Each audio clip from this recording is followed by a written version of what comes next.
responsibilities for the Duchy of Cornwall, which I have undertaken for more than 5 decades. The announcement arrived just after dawn, quiet in wording but devastating in weight.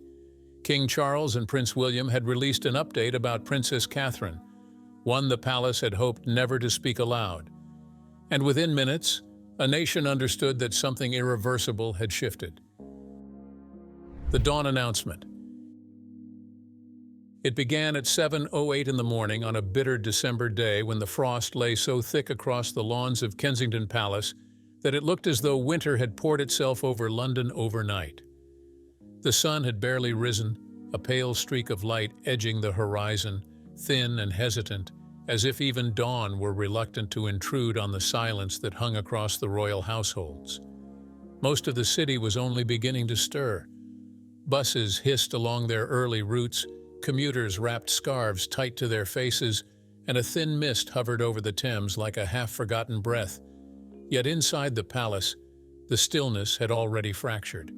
An alert moved through the communications wing at 7:04 a.m., a briefing sheet white and unadorned except for the royal crest embossed at the top, circulating with unusual speed. No colored markers, no coded phrasing, just a heading printed in stark, unmistakable clarity. Joint statement from His Majesty the King and the Prince of Wales regarding the Princess of Wales. Staff paused mid-step. You could feel the change in the air. Royal announcements come often enough, updates on engagements, schedules, patronages, but this one carried a timbre that made even seasoned aides straighten.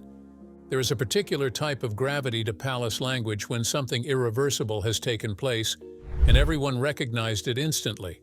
At 7:08 a.m., the statement went live. It was brief, too brief, and it was the brevity that made it devastating. In light of sustained and increasing pressures surrounding the Princess of Wales's public role, and with deep consideration for her long-term responsibilities, His Majesty the King and the Prince of Wales have agreed that the Princess will step back indefinitely from all public engagements. No elaboration, no soft phrasing, no reassurance of a return date, just a final line written with the weight of 2 men who understood how far these words would travel. This decision reflects the need to safeguard the stability of the crown and the well-being of those who serve it. Within 60 seconds, phones buzzed across the country. BBC presenters blinked hard before interrupting the morning lineup. Sky News anchors pressed fingers to earpieces, searching for context. Radio hosts in Manchester and Bristol scrambled to confirm the wording before reading it aloud, their voices tightening around the edges. In Edinburgh, a woman waiting for her bus whispered, "Dear God, they've actually said it." In Cardiff, a retired teacher murmured to her husband, "This isn't temporary. It can't be." In Belfast, a shopkeeper shook his head and said, "If they're announcing it this way, something's been building." Tragic news does not always arrive with sirens or spectacle.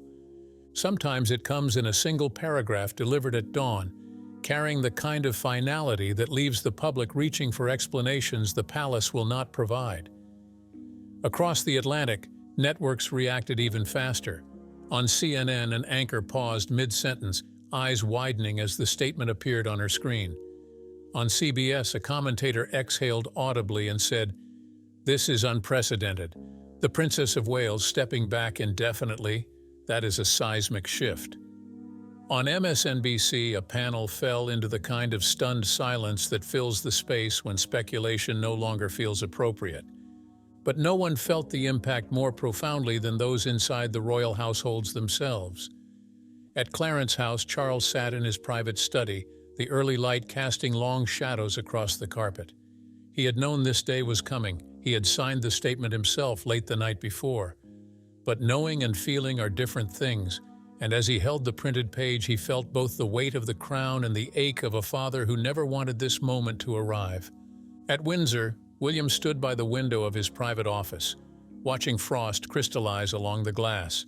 He did not speak or move. The statement had been prepared with his full involvement, shaped by his insistence on clarity, dignity, and truth. But even so, watching it go live, watching the headlines explode, watching the words ripple across screens and airwaves, It was like witnessing a line he never wished to draw, carved in stone. He had protected Catherine fiercely for years, absorbing pressure, criticism, speculation, and global scrutiny. But there comes a point where protection requires surrendering the illusion of control. And this statement was that point. Inside the palace corridors, whispers spread quickly. This isn't just a pause. This feels final. They wouldn't phrase it like that unless something had truly broken. William must be devastated. But it wasn't devastation, not exactly. It was resolve layered over heartbreak, the kind that settles into a person when they know they have done the necessary thing, even though it costs them deeply. For years, Catherine had been the monarchy's steadying force, the constant presence, the quiet discipline, the embodiment of duty without spectacle. She brought a kind of grace the institution had leaned on without fully acknowledging the weight she carried. And weight, unaddressed, accumulates. What made the announcement so tragic was not a single event, nor a sudden fracture, nor some catastrophic revelation. It was the acknowledgement, finally, that the burden had grown too large, too relentless, too consuming for one person to continue bearing without consequence. The palace had resisted saying it aloud. William had resisted even longer. But truth, like winter, eventually demands recognition. By 7:15 a.m., the palace gates had drawn a small crowd. By 7:23, radio callers choked back emotion. By 7:30, international headlines framed the moment as a turning point for the monarchy. And as the morning unfolded, one realization settled across Britain like the cold itself. Princess Catherine, the anchor, the symbol, the quiet strength, was stepping away from the world she had upheld with extraordinary devotion. And the monarchy, for perhaps the first time in decades, appeared fragile in a way that felt painfully human. The weeks of quiet alarms. To understand how the announcement at 7:08 a.m. carried such devastating weight, we have to return to the quiet, uneasy weeks that preceded it. The weeks when subtle signs began surfacing like cracks beneath winter ice, barely noticeable at first glance but unmistakable to those who had lived long within the royal structure. It began in mid-November when the palace released an updated engagements list that quietly removed several appearances Catherine had long been expected to attend. There was no explanation, only a polite line about schedule adjustments, the kind of phrasing used when the institution hopes the public will not press too hard for reasons. But inside the palace, among aides who had watched Catherine uphold duty with unwavering steadiness for more than a decade, concern had already begun to simmer. She had always been reliable, punctual, elegantly present even on the heaviest days, but this time she seemed to slip quietly from the foreground. William noticed first. He always did. There were evenings when she retreated earlier than usual, mornings when her schedule began later, moments between duties when she seemed to drift into silence that felt deeper than simple fatigue. He asked gently at first whether she wanted to slow her pace, but Catherine, conditioned by years of royal discipline, brushed the concern aside with her usual grace. Yet the truth of it lingered. The demands on her time had grown not gradually but exponentially in recent years. Each engagement required preparation, diplomacy, public composure, and emotional steadiness.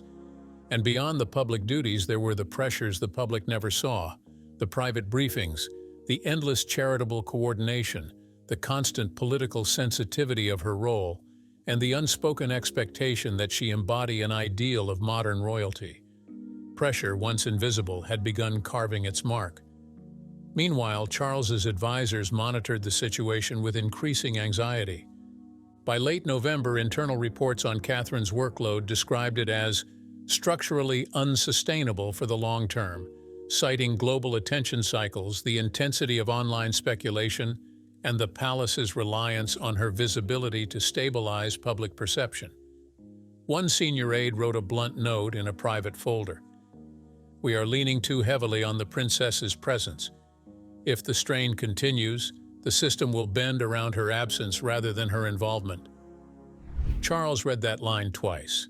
As king, he had watched the monarchy weather scandals, political storms, and shifting generational expectations, but he understood that Catherine's role had become more than symbolic.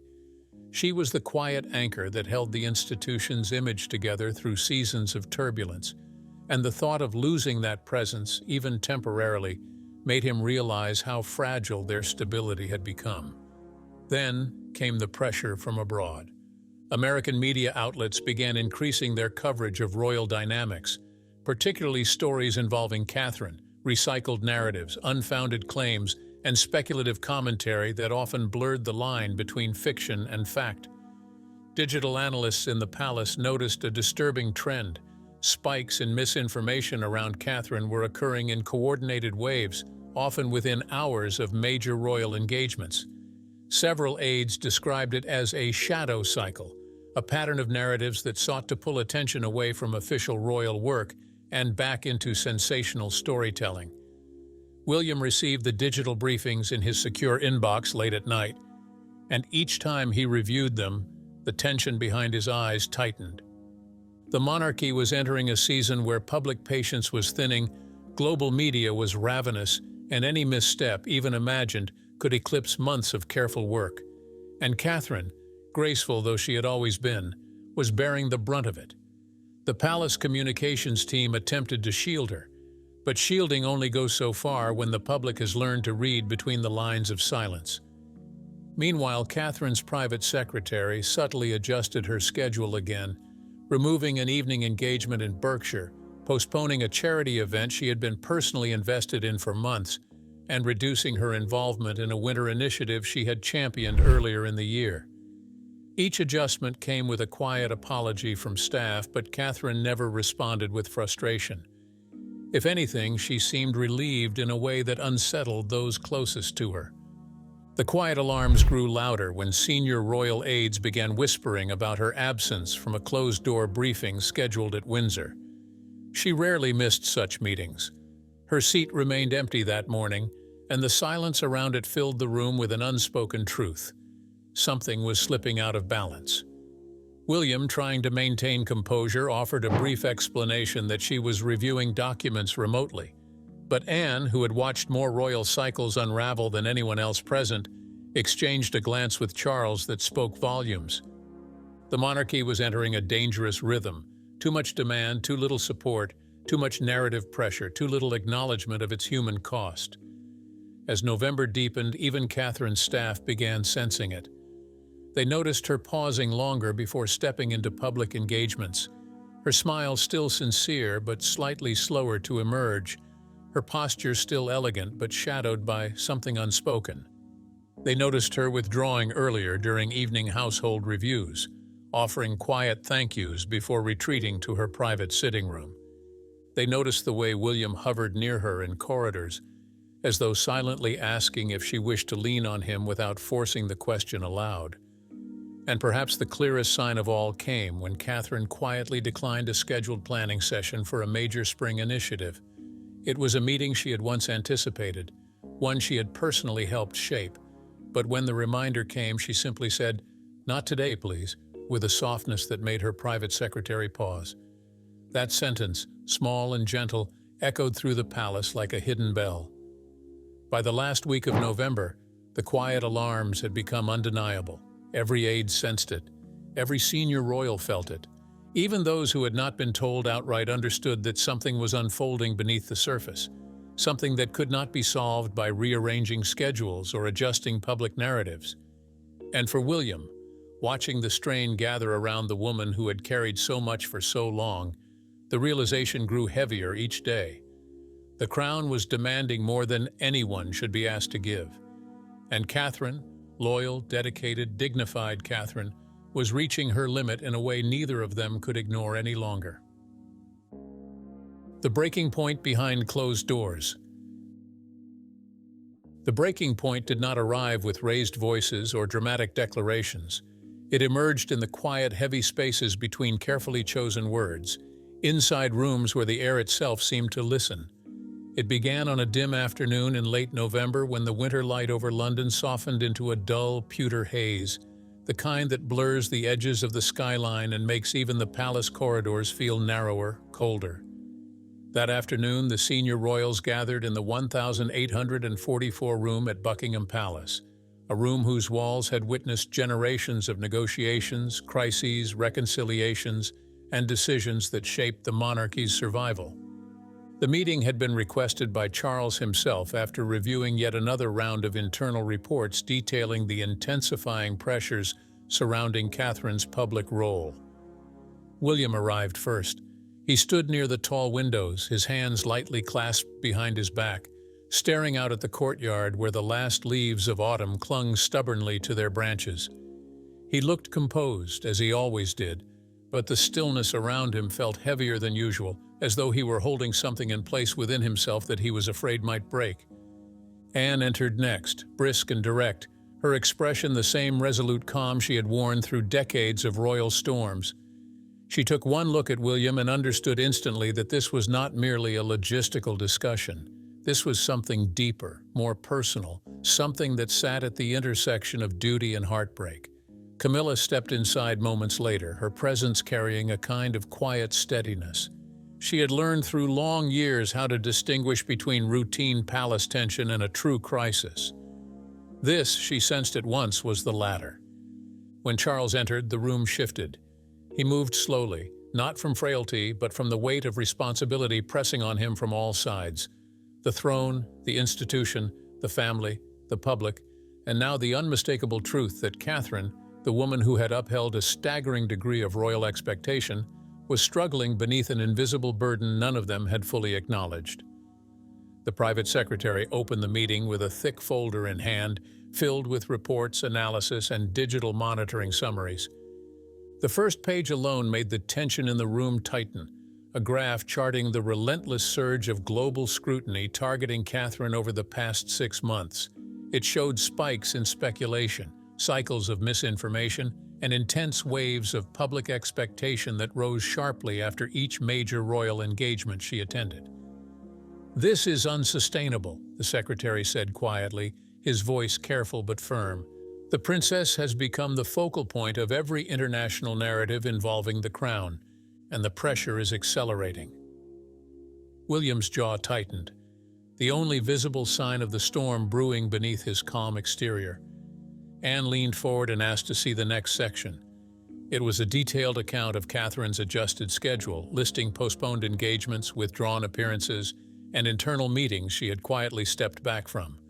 For years, Catherine had maintained a pace that rivaled the most seasoned working royals, all while raising a young family and upholding an image of composure the press rarely handled with mercy. But now the pattern was clear. She was withdrawing piece by piece, step by step. Anne set the paper down with a controlled breath. "If we continue at this trajectory," she said, "we risk losing her entirely from public life, and more importantly, we risk harming her well-being beyond repair." The room fell silent. Of all the royals, Anne was the least prone to dramatic phrasing. When she said something was dangerous, it was because she had measured it carefully and found the threat real. Camilla was the next to speak. She reached for the folder, her fingers grazing the heavy pages as though bracing herself. Her voice was soft but steady. "The pressure surrounding Catherine is not like the pressure we faced 20 years ago. It is ferocious, it is constant, and it is global." She looked directly at Charles. "Your Majesty, if we allow this to continue unchecked, the cost will fall hardest on her, and on William." Those last words struck the room like a muted bell. William did not look up, but his stillness deepened. Everyone knew what Camilla meant. The strain on one spouse inevitably shapes the other, and William, poised to inherit not just the throne but a new era of royal expectation, could not carry both roles, heir to the crown and shield against an unending media tempest, without breaking somewhere. Charles finally spoke, his voice low. "What are our options?" It was not the voice of a king commanding a room. It was the voice of a father facing a truth he wished he could avoid. The private secretary laid out 3 paths the palace had considered. The first option was to increase communications efforts around Catherine, offering more context for her schedule shifts, but that risked inflaming speculation. The second was to reduce her workload quietly and hope the public did not notice. But they already had. The third option was the one no one wished to name aloud. a formal public acknowledgement that Catherine needed an indefinite step back from her royal duties. William spoke then, his voice controlled but heavy. "She cannot continue like this," he said, "not as things are." He took a breath. "And I will not allow her to be destroyed by expectation."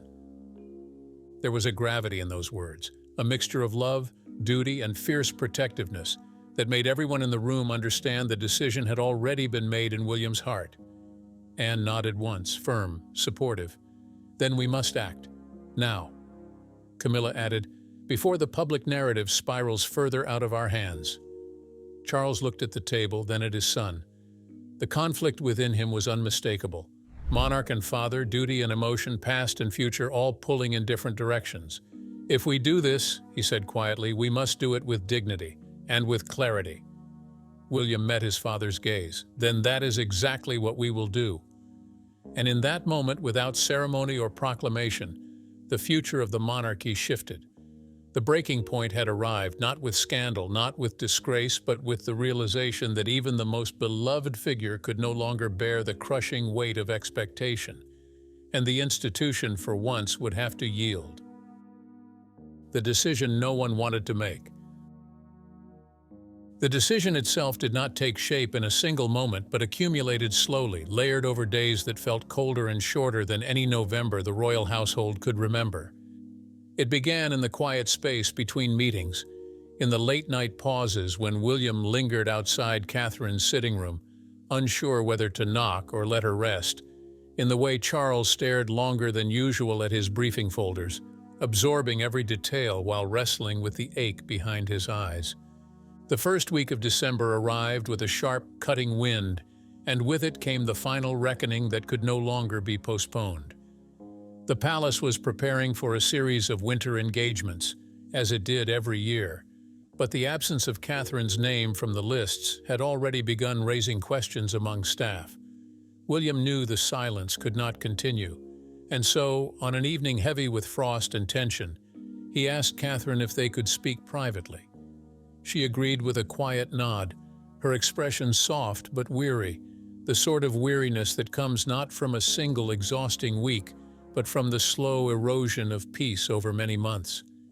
They sat together in her private sitting room at Windsor, a room filled with warm lamplight and familiar books, a space that had always been her sanctuary. The silence between them stretched for a long moment before William finally spoke. His voice was measured but trembled faintly at the edges, a sign of the emotion he worked so hard to control. He told her everything he had seen, the subtle withdrawals, the postponed engagements, the pressure gathering around her like a tightening ring.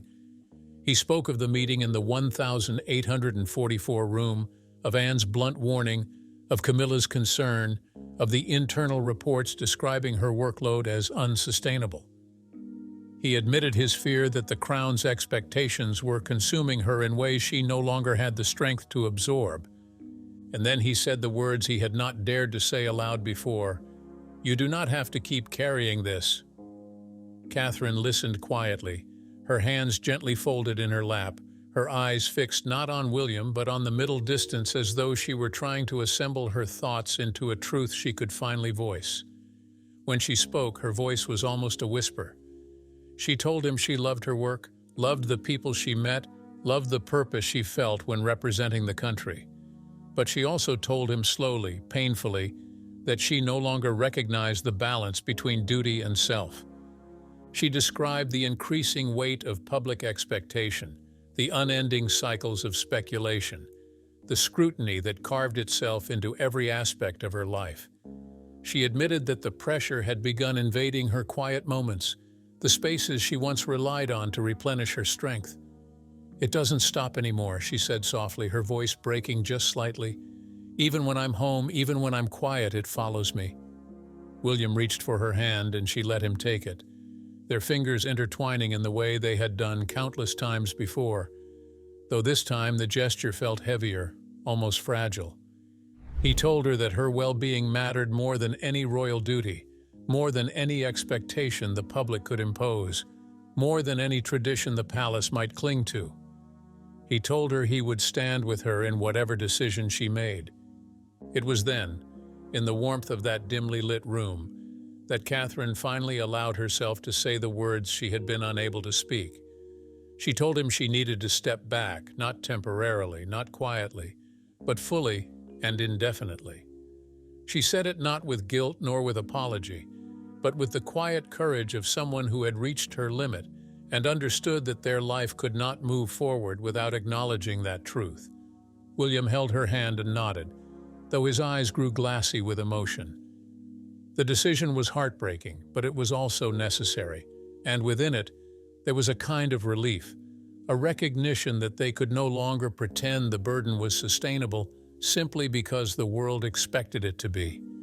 The next morning, William requested a private meeting with Charles. They met in the king's study at Clarence House, the room lit by the dull winter glow filtering through the tall windows. Charles listened in silence as William explained Catherine's decision and his support for it. When William finished, the room fell into a long, aching quiet. Charles set his hands on the edge of his desk, his posture folding slightly in the way a father might lean into a moment he had hoped would never come. He asked only one question: "Is she certain?" William nodded. Charles closed his eyes briefly, and when he opened them again, there was a mix of sorrow and understanding. He had watched Catherine steady the monarchy during some of its most turbulent eras, had watched her grow into a role that demanded near constant grace, had relied on her quiet strength more times than he could count. But he was also old enough, wise enough, and human enough to know that even the strongest figure can only carry so much for so long. "Then we will support her," Charles said, with a firmness that surprised even him. "We will protect her." The next step was crafting the announcement. Aides assembled in a long, late-night session, debating wording with the delicacy of people handling something both precious and volatile. Too vague, and speculation would consume the narrative. Too detailed, and Catherine's privacy would be invaded. Too emotional, and it would appear defensive. Too formal, and it would seem cold. William rejected draft after draft, stripping away sensational phrasing, insisting on dignity and clarity.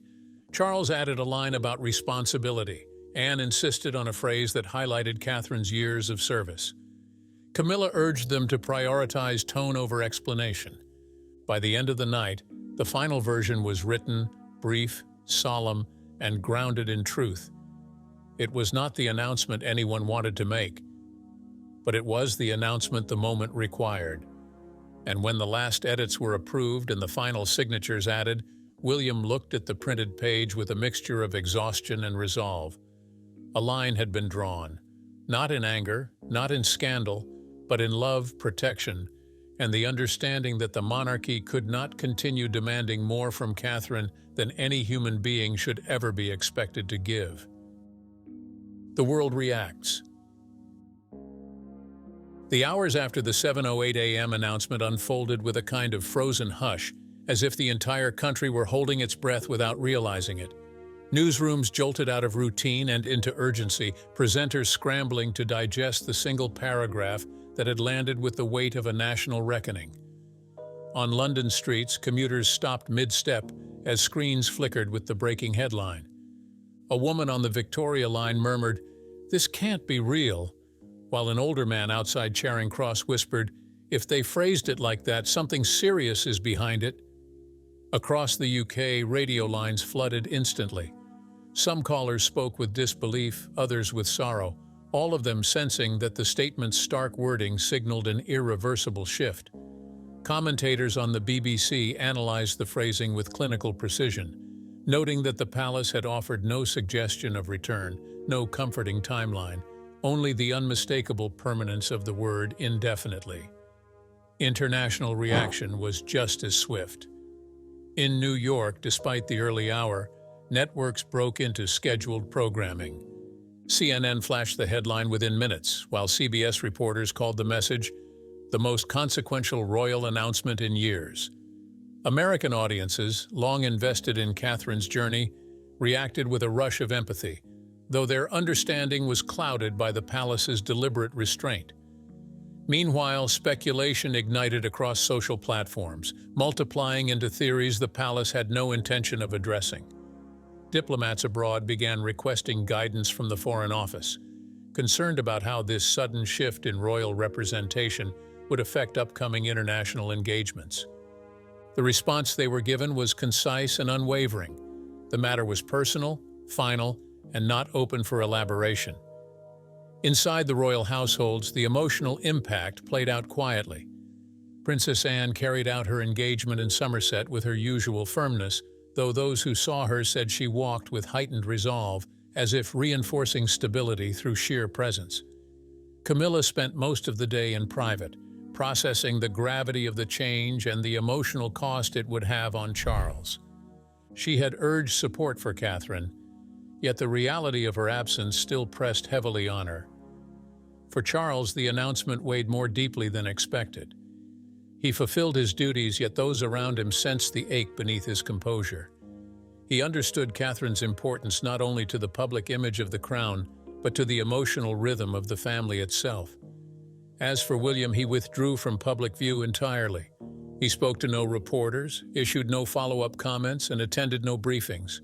His silence was deliberate, a shield for Catherine, a message to the world that the palace would not entertain speculation nor feed the insatiable appetite for answers. By evening, the country settled into a subdued stillness.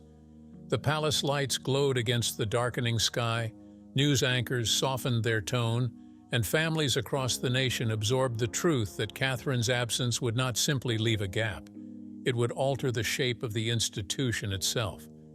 And for the first time in a long time, the monarchy felt undeniably human. The lesson in the silence. As night settled over London, the heaviness of the day did not fade but deepened, stretching across the city like a long shadow cast by a truth too large to ignore. Inside the palace, the settled quiet felt different from the quiet of morning. It was denser, more contemplative, the kind that follows a reckoning rather than precedes one. The announcement had done more than confirm Catherine's withdrawal. It had forced the monarchy and the public to confront a truth they had long avoided: that even the most composed, graceful, steady figure has limits, and those limits matter more than the traditions built around them. For years, Catherine had embodied the institution's ideal of modern duty, disciplined but warm, visible but grounded, public-facing yet deeply private. Her presence steadied not just the family but the perception of the monarchy itself, and that was the heart of the tragedy. The institution had leaned on her steadiness so heavily for so long that her stepping back revealed just how much weight she had been carrying. The silence around her decision became its own kind of lesson. Not every absence is a void. Sometimes it is a boundary finally being drawn. Inside Windsor, William sat alone for a long time after dusk, reflecting on the cost Catherine had paid for her devotion. He knew the world would call this a turning point, but for him it was something even more personal. A reminder that duty means nothing if it consumes the people he loves. His public silence was not distance, it was protection. It was a way of telling the world that Catherine's peace would no longer be negotiated. Charles, too, felt the lesson settling into him with a kind of aching clarity. He had watched the monarchy survive decades of turmoil, but this moment touched a softer part of him, the part that understood struggle beneath composure, that recognized the toll of being endlessly looked to for stability. The king's reflection that evening was not about protocol or optics, but about humanity and how easily institutions forget the people who hold them upright. Anne, steady as ever, continued moving through her duties with disciplined grace, yet even she understood that Catherine's withdrawal symbolized something larger, a shift in the monarchy's internal compass.